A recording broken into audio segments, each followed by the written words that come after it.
thing was stupid. Yeah. Well, I can think of another name for him. Hey, easy. I can't just let him get away with this, Dad. He practically wrecked my life. He didn't hesitate to drag me down. I'll be damned if I'm gonna let him wreck my family.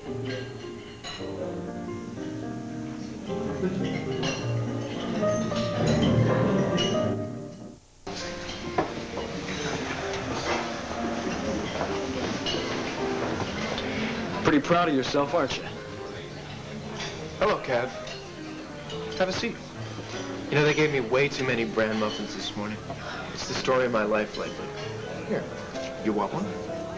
You know, Todd, I don't blame you for enjoying your money or all the things your money can buy. Well, gee, thanks, Kev.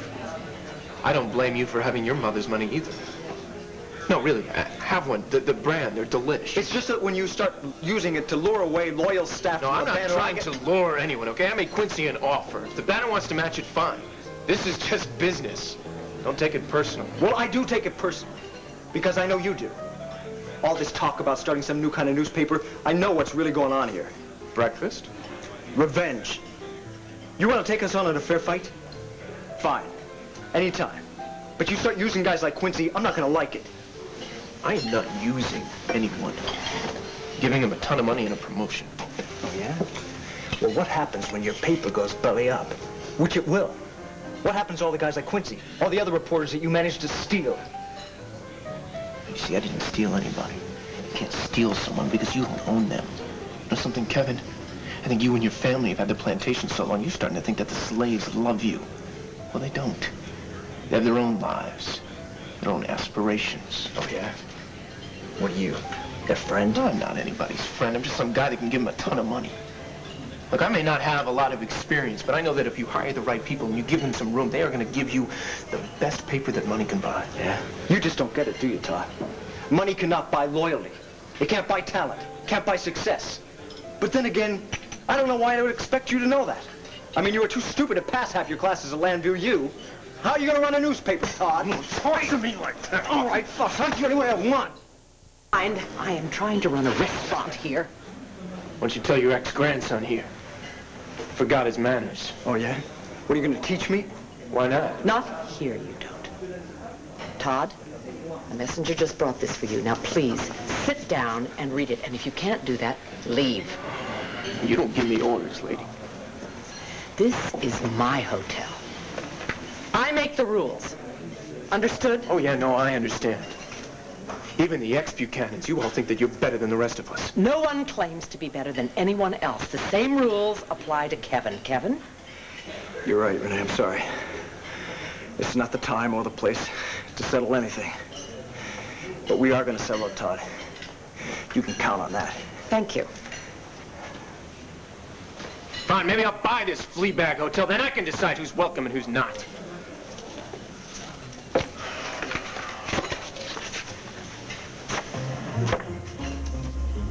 Todd, it's vital I see you. I'll meet you at your penthouse at noon. Vicki. Vital? Sis. What do you want from me now?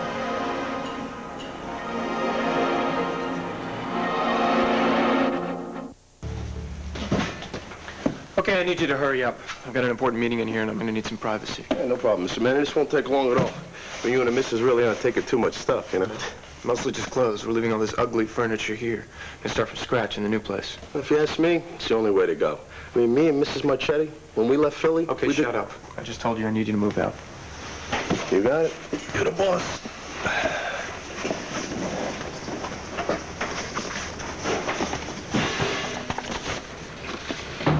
Todd, it's vital I see you. I'll meet you at your penthouse at noon.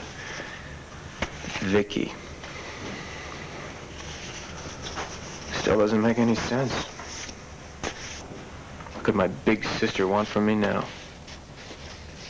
Gotta stop meeting like this, sis. I saw movers downstairs. Are we alone? Oh, yeah.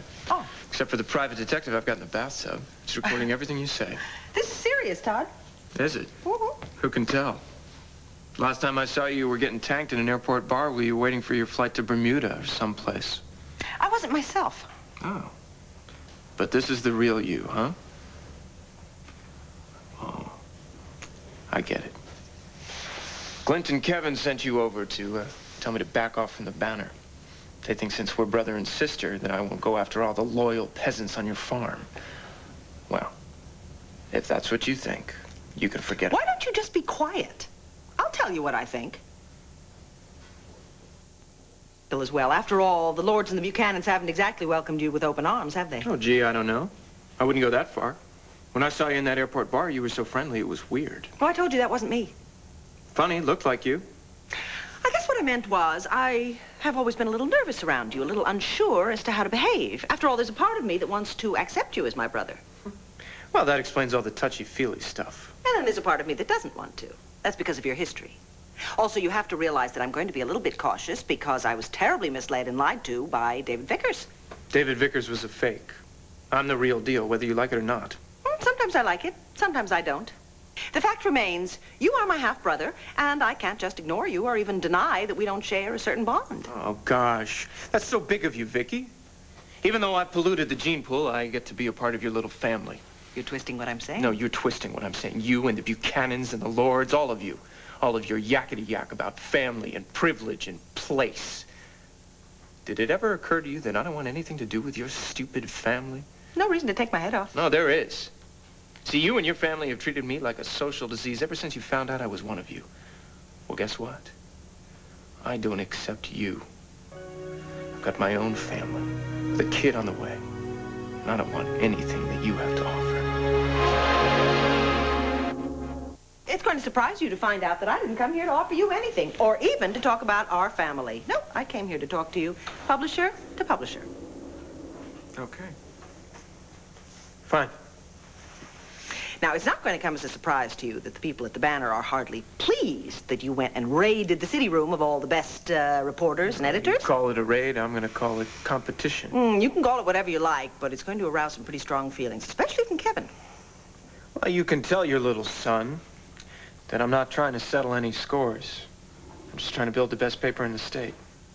Spoken like Victor Lord's son. There's no need for you to make fun of me. I'm not. I happen to think competition is very good for both sides. The only problem is, if it becomes a war, then everybody loses. I'm not the one that's trying to make it a war. It's Kevin. Yeah, why don't you let me worry about Kevin, okay? Point is, you and I are the publishers of two rival papers. It's up to us to maintain the peace. I'm willing, if you are. Fine by me. Good. Good. By the way, I heard that you're changing the name of your paper to The Sun. That's not half bad. Thanks. Yeah, I'm changing everything, including the staff. So I'm told. Actually, it's kind of too bad that you gave Quincy Johnson so much time to consider your offer. He may very well wind up staying at the Banner. Look, if you're trying to blame me for going after a good reporter... No, I'm trying to give you some of Father's very good advice. If you want to be successful, then you can never give the talent too much time to brood or second-guess you. Take it or leave it. That's the best approach. Well, I'm sure you'll do better next time. A good businessman always learns from his mistakes.